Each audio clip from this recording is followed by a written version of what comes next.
रास्तार जमी रही आंठुए उपरे पानी केवल रास्ता नुहे अनेक चाल छपर घरे भी पानी पशि जाइछि। लोके नाही नथिबा असुविधार सम्मुखीन हेबा परे रास्तार पथर पकाई अवरोध कर रखिछन्ति गाँ लोके। केन्दुझर जिला घसीपुरा थाना सैलंग रेमाल रास्ता को देवगा निकटरे अवरोध करा जाइछि। गाँ रे पानीय जल जोगाइबा उद्देश्य मेगा पानीय जल प्रकल्प पई रास्ता कड़ को खोली दिया जाइछि। ड्रेन पाइप गुड़िक जाम हो जाइछि।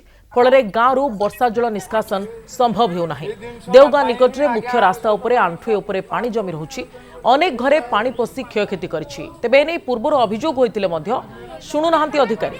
गतकाली प्रबल वर्षा परे स्थानीय लोके हंतसंत हेबा परे आज मुख्य रास्ता को अवरोध करिसेंति। समस्यार तुरंत समाधान नहले मुख्य रास्तार अवरोध हटिब नाही बोली ग्रामवासी प्रकाश करछन्ति।